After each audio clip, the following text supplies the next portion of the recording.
Pemirsa Pilkada 2020 di wilayah Kabupaten Bandung menarik untuk dibahas. Mengapa tidak pasangan calon bupati maupun wakil bupati sudah mendapatkan nomor urut begitu.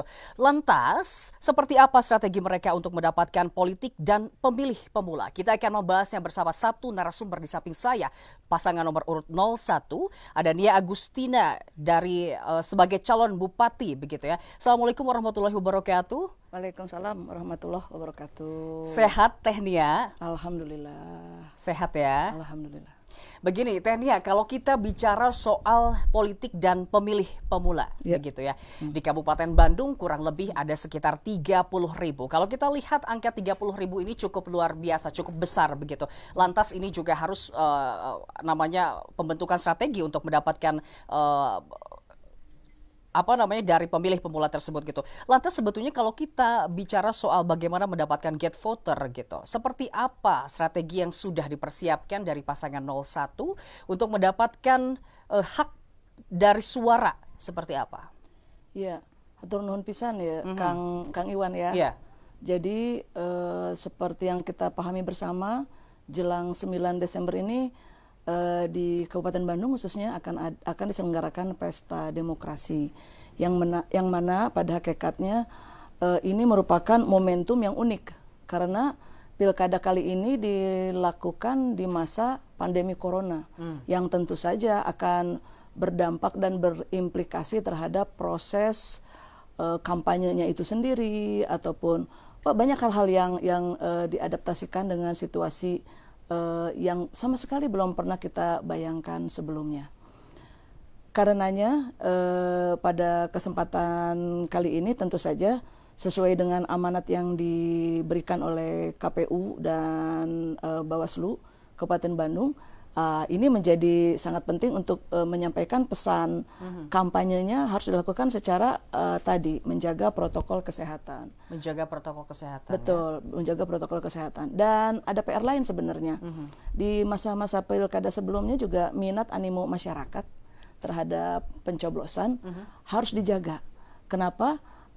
Agar tadi apa yang menjadi kuota suara pemilihnya itu bisa terpenuhi seperti itu. Karenanya butuh berbagai teknik. Kalau saya bilangnya ini challenge gitu ya. Challenge, di betul. masa yang lagi seperti ini dan kita tidak pernah menduga akan seperti apa, dihadapkan pada situasi yang menurut saya juga tidak mudah, tapi bisakah kita melaluinya dengan cara yang menyenangkan?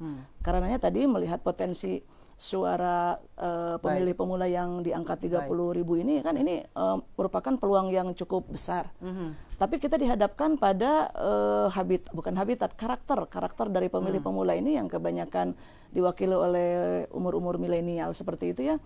Masih di sisi labil dan juga tadi ketika dalam mengambil keputusan itu masih sangat terpengaruh oleh berita-berita khususnya ataupun informasi yang berkembang di media sosial. Di media sosial. Ya. Begitu Teh Nia, begini, kalau kita bicara soal pemilih pemula begitu ya, otomatis dari segi umur pun masih milenial gitu, masih sangat amat muda begitu.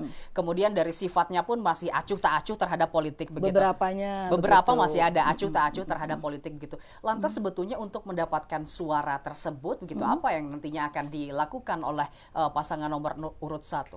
Ya, jauh-jauh hari kita juga melalui berbagai program yang sudah berjalan, pemahaman kepada teman-teman usia muda bahwa apa yang menjadi keperluan atau kebutuhan mereka itu harus diusahakan, salah satunya lewat saran input. Mereka harus mau bersuara, harus mau mengeluarkan pendapatnya, jangan apatis. Karena gimana kita bisa mengetahui apa yang mereka mauin, tapi merekanya juga kadang alergi ketika diobrolkan tentang politik atau pilkada. Padahal menurut saya ya, dari 10 hak anak aja, konvensi yang pernah digelar di PBB sekalipun, nah ini betapa sebenarnya aliran-aliran ataupun sumbang saran itu bisa dilakukan ya melalui jalur yang sudah disiapkan. Kalau program-program yang kita tawarkan pastinya karena kita concern ke bidang ke pembangunan sumber daya manusia, terutama misalnya di sisi kesehatan, di sisi juga ekonomi, banyak sekali teman-teman milenial kita yang sebetulnya di situasi pandemi ini dia itu relatif survive. Oke. Sebutlah teman-teman salah satunya di bidang ekonomi. Omset menurun mungkin iya, tapi relatif survive. Kenapa? Karena model yang mereka ambil, solusi-solusinya itu sangat namanya ngigelan zaman. Itu yang mengikuti zaman begitu iya, mengikuti zaman. Jadi ini yang tidak dimiliki oleh teman-teman kolonial. Saya nyebutnya gitu ya. Nah, teman-teman milenial ini menjadi inspirasi. Tapi tadi kita harus bangkitkan keingintahuannya, keterlibatannya dalam dunia politik yang notabene nanti sedikit banyak akan memberikan kebijakan payung hukum terutama untuk bidang-bidang yang mereka sukai. Oke. Jadi artinya tidak boleh tidak mau tahu soal politik begitu ya sebagai pemuda. Harus digelorakan begitu. Tania begini, tadi sempat disampaikan gitu ya, sebagai pemilih pemula harus mau mengaspirasikan dalam proses kampanye yang nantinya akan dilakukan beberapa waktu ke depan begitu. Seperti apa proses aspirasi atau penerimaan aspirasi dari anak muda? Ya, saya ngumpul-ngumpul nih dengan mereka seperti itu ya.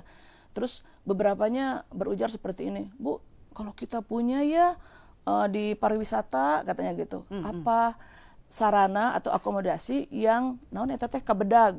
Apa itu teh kabedag itu ya? Terpenuhi. Apa namanya? Cocok dengan dompet mereka. Oke. Karena kami senang traveling. Milenial senang traveling ya, foto-foto dan lain sebagainya. Bisa nggak Bu ada sarana akomodasi yang sesuai dengan pocket mahasiswa ataupun teman-teman SMA? Ibu bisa mengupayakannya hal-hal seperti itu? Terus saya jawab, ini sangat bisa. Sangat bisa? Sangat bisa. Iya. Kenapa? Karena pariwisata di Kabupaten Bandung itu juara. Betul. Dan kita punya alam yang luar biasa. Yang luar biasa di wilayah selatan. Mau diambil gitu ya? dari sisi yang mana juga, angle-nya teh bagus. Tinggal tadi optimalkan sarana prasarananya. Alhamdulillah program-program percepatan ataupun wadah-wadah atau hub ya kalau sekarang ya, Ikraf ini sangat sangat ditunjang. Salah satunya sama teman-teman muda. Baik, Tania saya tahu betul begitu ya, Tania saat ini sudah sering sekali bertemu dengan para pemuda. Lantas apa saja yang disuarakan oleh para pemuda ke pasangan 01? Selepas jeda kita akan membahasnya. Tetaplah bersama kami di iNews Jabar.